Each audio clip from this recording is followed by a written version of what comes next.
बिस्मिल्लाहिर्रहमानिर्रहीम, अस्सलाम वालेकुम। आज मैं आपके साथ बग़ैर ओवन के चिकन टिक्का बनाने की रेसिपी को शेयर करूंगा। इसमें टेस्ट कैसे बनाया जाता है, इसको जूसी कैसे बनाया जाता है, ये तमाम बातें मैं अपने मोअज़्ज़ज़ नाज़रीन के साथ रमैसा सीक्रेट शेफ़ के किचन में शेयर करूंगा। तो चलें स्टार्ट करते हैं इस रेसिपी को। बिस्मिल्लाहिर्रहमानिर्रहीम। ये मेरे पास चिकन है जो तकरीबन 4 अदद है, जिनको मैंने अच्छे तरीके से कट लगा लिया। इसके बाद ये नमक है, ये चाट मसाला है मेरे पास, ये कोरिएंडर पाउडर है। इसके बाद चिकन टिक्का को स्मोक देने के लिए कोयला है, और ये मेरे पास टिक्का मसाला है, ये अजवाइन है, ये हल्दी पाउडर है, ये चाप की सब्ज़ मिर्चें हैं, और ये अदरक लहसुन का पेस्ट है, ये येलो फूड कलर है, और इसके साथ ये क्रश की काली मिर्चें हैं, ये ऑयल है, ये सिरका है, ये कुटी लाल मिर्चें हैं, और इसके साथ ज़ीरा है, और ज़ीरे के साथ मेरे पास ये दही है।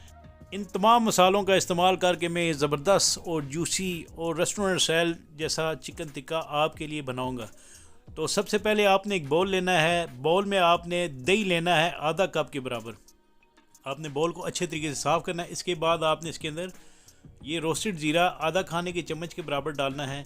इसको हाथों से थोड़ा सा मसल लीजिएगा आप। इसके बाद आपने इसमें कुटी लाल मिर्चें 1 खाने के चम्मच के बराबर फुल डालनी है। लेमन जूस या सिरके का आपने 1/4 कप के बराबर इस्तेमाल करके आप इस मैरिनेशन के अंदर क्रश की काली मिर्चें आधा खाने की चम्मच के बराबर, येलो फूड कलर आधा चाय की चम्मच के बराबर, और अदरक लहसुन का पेस्ट 1 खाने की चम्मच के बराबर डालकर आपने इसके अंदर अजवाइन जो 1 चाय की चम्मच के बराबर है इसका इस्तेमाल करना है। और इसमें मैं हल्दी आधा खाने की चम्मच के बराबर डाल रहा हूँ।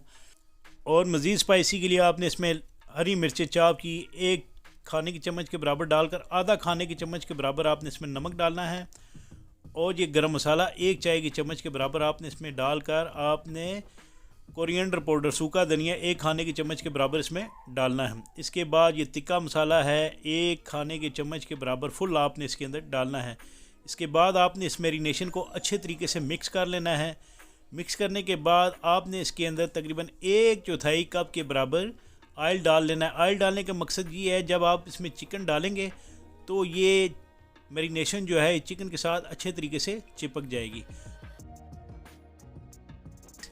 2 ब्रेस्ट हैं और 2 लेग हैं। ये आपने 1/4 काटने हैं चिकन के। इनको कट लगाकर आपने अच्छे तरीके से डीप कट लगाने ताकि इनके अंदर मसाला अच्छे तरीके से जज़ब हो सके। तो इनको आपने तकरीबन 1 घंटे या 2 घंटे के लिए मैरिनेट करके रख देना है। 1 या 1.5-2 घंटे के बाद आपने एक पैन लेना है, बड़ा सा पतीला लेकर आपने इसके अंदर ये जो मैरिनेट किया और चिकन जो हमने चिकन टिक्का रखा हुआ था ये आपने इसके अंदर डाल देना है। और चूल्हे की फ्लेम को आपने शुरू में तकरीबन 4 से 5 मिनट तक मीडियम हीट पर ऑन रखना है। उसके बाद आपने ये चिकन तरतीब से इस देचकी के अंदर लगाकर पतीले में लगाकर यानी तो आपने इसके ऊपर ये मैरिनेशन डाल लेनी है। और इसके साथ ही आपने तकरीबन आधा कप के बराबर या 1 कप के बराबर आपने पानी डालकर इसको कवर कर लेना है 8 से 10 मिनट तक।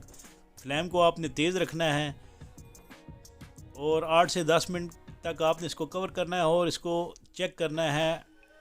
और साथ इस चिकन को आपने टर्न कर लेना है।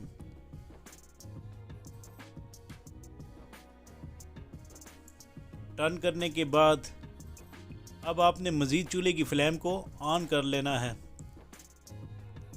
जब ये थोड़ा सा इसका ऑयल नज़र आना शुरू हो जाए तो आपने चूल्हे की फ्लेम को ऑन करना है और उसको इतनी देर तक पकाना है जब तक ये चिकन का पानी अच्छे तरीके से ड्राई नहीं हो जाता। तो आपने चिकन का पानी ड्राई करना है कवर रख कर। इस तरह आपने इसको पानी ड्राई करना है और 1 अदद कोयला आपने चूल्हे पर रख लेना है। जब ये अंगारा बन जाए तो आपने इसके अंदर ये चिकन के ऊपर ये कोयला रख कर आपने थोड़ा सा ऑयल इसके अंदर डालना है और थोड़ी सी स्मोक दे देनी है कवर रख कर। आपने तकरीबन 4 से 5 मिनट तक कवर रखना है इसको। तो इसके अंदर बेहतरीन और ज़बरदस्त सा बारबेक्यू का फ्लेवर आ चुका है चिकन टिक्के का। तो इसके बाद आपने इसको एक प्लेट में निकाल लेना है। और चिकन टिक्का का कलर देने के लिए मैं एक नॉन स्टिक फ्राई पैन ले लूँगा। इसमें आपने चिकन को इस तरह कलर दे लेना है और आपने जो फ्राई पैन है इसकी हीट को तेज़ रखना है ताकि इस तरह चिकन को कलर आ जाए। तो आपने चारों चिकन को इस तरह कलर देकर इसके बाद इसकी प्रेजेंटेशन कर लेनी है। आप ग्रीन चटनी के साथ इस तरह सर्व करना है आपने इसको।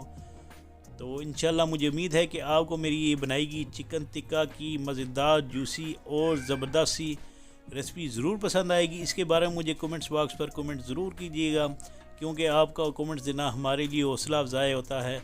अगर आपने कुकिंग से मतलब कोई मालूमात या कोई सवाल पूछना है तो मुझे कमेंट्स बॉक्स पर कमेंट्स करें, मैं इंशाल्लाह ज़रूर आपको रिप्लाई करूँगा। तो इसके साथ ही मैं अपने मोअज़्ज़ज़ नाज़रीन और प्यारे दोस्तों से इजाज़त चाहता हूँ। अल्लाह ताला आप सब का हामी नासिर, जज़ाकुमुल्लाह खैर।